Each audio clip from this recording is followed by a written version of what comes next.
Welcome back to MKE Gadgets. So today I got a side job from a friend who has a motorcycle and he wants to put these highway pegs onto his engine guard. The problem is this clamp here is too small for his pegs and he needs this size clamp. You can see the difference. This is the smaller size of the two, and you take off the clamp. Now you want to put the bigger clamp in there, and you see how it doesn't fit in a radius, and the holes don't line up. So in preparation for this video, I machined one, and you can see it fits in there real nice. But I just want to show you something about quality. This is what happens when people don't care about quality. That side is 392 thousandths, and this side is 307 thousandths. 80 thousandths difference. You can see how much thicker this is than that. So when I put it in there, put the bolt in, it just makes it. Now some of these might not work and I'll have to clean up that hole. All these parts are chrome plated. And when you machine that edge, you expose it to steel. You don't want that to rust. So I put a little paint on there. I'll show you how I did that after I machine the rest. So today's project is a little bit of machining. Let's go over to Bridgeport Mill and have some fun. So here's the part that needs to be modified. And here's the finished part that fits in there. The first thing you gotta do when you're machining is figure out how you're gonna hold the part. I tried just clamping it here in a chuck, but I didn't have enough clearance for my end mill. So I had to use this aluminum block. I milled the groove down in here, 1/8 inch, 3/16 flathead cap screw, and that pulls that hole down tight. I start out with the edge of the part on the edge of the fixture. Now it's going to come down and do multiple passes, and each time take a little more material off of these corners until we end up with a full radius like that. Let's make some chips.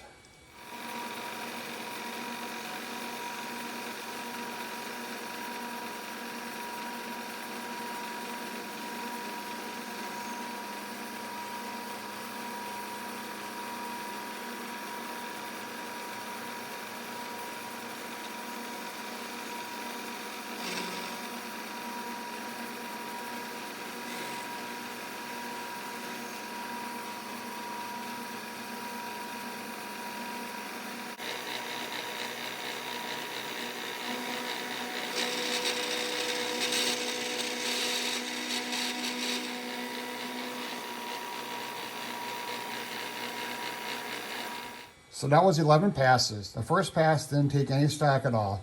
That makes sure I have my location set right. Because the hole here is out of center, I had to use a smaller bolt than I wanted to. If I could have used a 1/2 inch bolt on here, I could have taken it all in one pass. But I kind of had to sneak up on it because I didn't want the part to go sliding backwards. Let's take it out of there and see how it fits. So I took it over with a belt sander and just removed any burrs in here. And that one's going to fit in there real nice. 2 more to go. I'm halfway there. First of all, let's talk about the fixture. How did I hold this? So this slides right in here.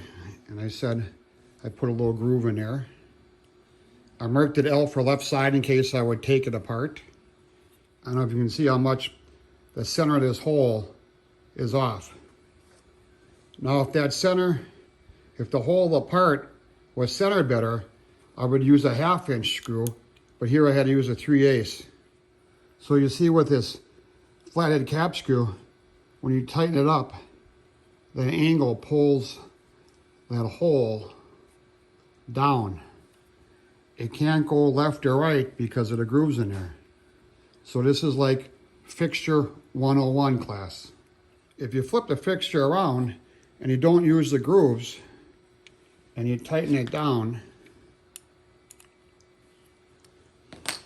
when the milling cutter comes in there, it could knock this sideways. Now you could put a bolt in here or a gauge pin, but I would have had to figure out where the hole location was. Center drill, and ream and push a pin in there. It was a lot easier to take an end mill of a known width, go back and forth a few times to make that nice groove. So after I milled it, I kicked up a burr, I took it over to belt sander, and I smoothed that out. This one I did not. I don't know if you can see in the edge, copper. So this is chrome plated. So before they chrome plated, they copper plated it, and then the chrome sticks better to the copper than the steel. Now the steel edge is exposed to the air and moisture, and that's just going to rust over time. So I wipe all the cutting oil off of there, and I want to paint that edge. I have an old rusty can of Rust-Oleum cold galvanized compound, and it barely comes out. It spits and spurts. So I put a little bit in a cap, but I don't have any brushes that small. So what do you do when you don't have a foam brush? You make one. Got a little piece of foam. Stick a handle on, it's a toothpick. And dab a little bit of that paint on there. And now just rub that on the edge. And that will help.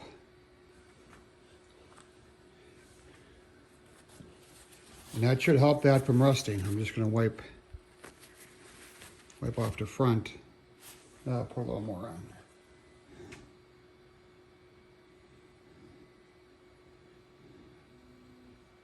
And that should stop it from rusting.